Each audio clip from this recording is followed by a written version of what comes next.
Hello, second graders. Let's get ready to read When I Grow Up, Sonia, Sotomayor, by Anne Marie Anderson, illustrated by Gerald Kelly. My name is Sonia Sotomayor.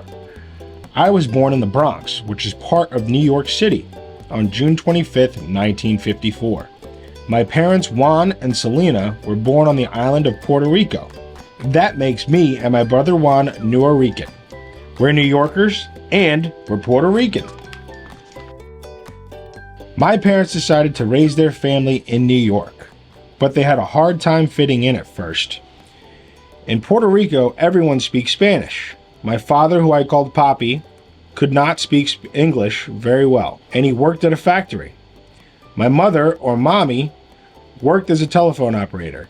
My family didn't have very much money. We spoke Spanish at home, and we had different traditions than a lot of the kids I met. Luckily, we had a lot of family in the Bronx. My papi's mother, my abuelita, lived nearby, and I loved her very much. My many aunts and cousins lived close too. We gathered almost every Saturday to play dominoes and eat dinner together. Even though we struggled at times, my mommy knew a good education would help me and my brother succeed in life. She worked extra long hours to make enough money to send us to private school with good reputation. I knew school was important too. I studied hard and earned good grades. When I wasn't studying, I was reading. My favorite books were Nancy Drew mysteries. I began to dream about becoming a detective when I grew up, just like Nancy. I imagined my life would be full of adventure. But when I was almost 8 years old, I got some bad news. The doctor said I was sick with diabetes. I would have to take a shot of medicine every single day. When I turned 9, things got even worse.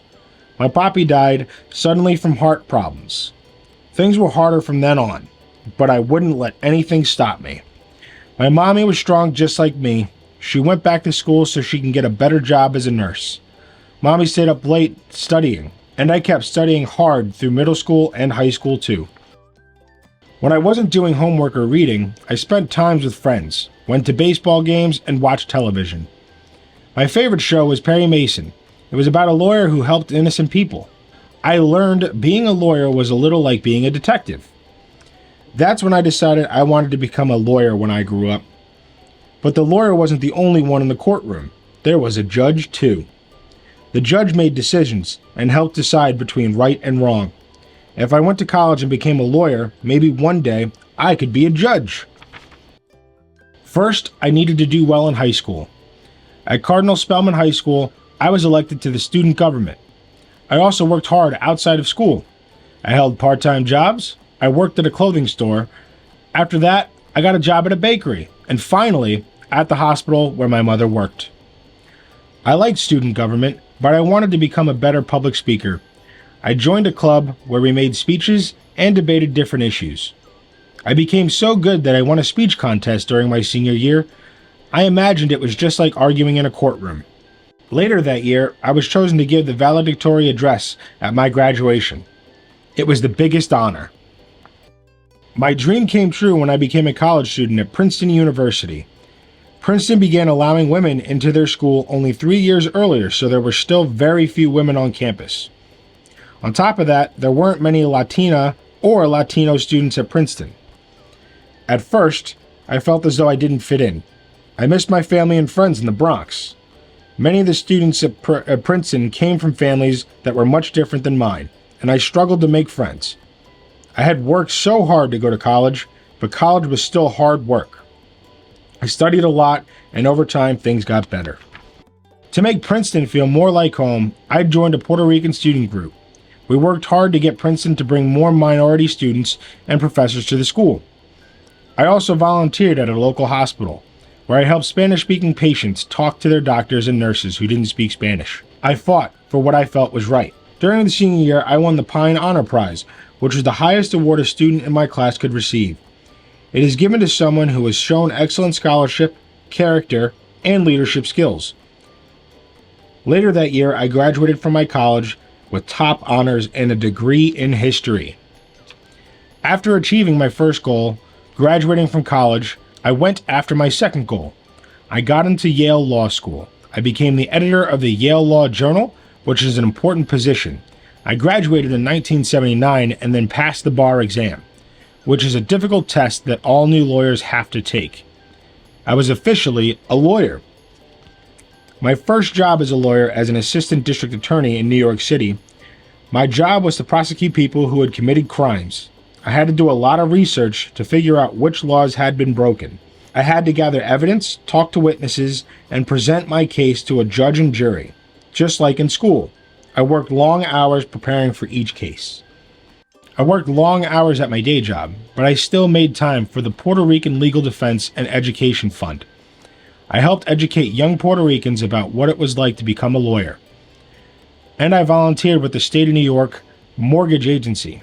We worked to make housing more affordable for all the New Yorkers.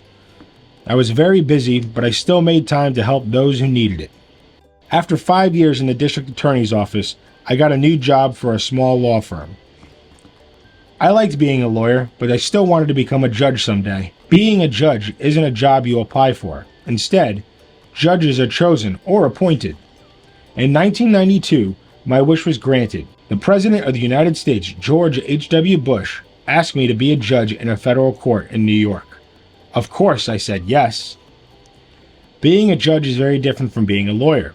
I had to listen to both sides, study the law carefully, and decide what is right and fair. Only then would I make a decision. One case that came before me involved my favorite sport, baseball. Major League Baseball players and team owners couldn't agree about how much players should be paid. The baseball players went on strike in 1994. The World Series was even canceled. In March 1995, the case ended up in my courtroom. I decided the team owners weren't acting fairly. My ruling ended the strike and made a lot of baseball fans happy. In 1997, the next president of the United States, Bill Clinton, nominated me to be a judge for the U.S. Court of Appeals for the Second Circuit. This was an even bigger job than my last. An appeals court reviews cases that have been decided by a lower court. The appeals court then decides whether the lower court's decision was a fair one. I served on the U.S. Court of Appeals for the Second Circuit from 1998 until 2009. That year, I got some exciting news. A spot had opened up for a judge on the Supreme Court of the United States. President Barack Obama wanted to nominate me to fill the position. The Supreme Court of the United States, sometimes shortened to SCOTUS, is the country's highest federal court. Only 9 justices serve on the Supreme Court, and each must be nominated by the President and confirmed by the U.S. Senate. All decisions made by the Supreme Court are final.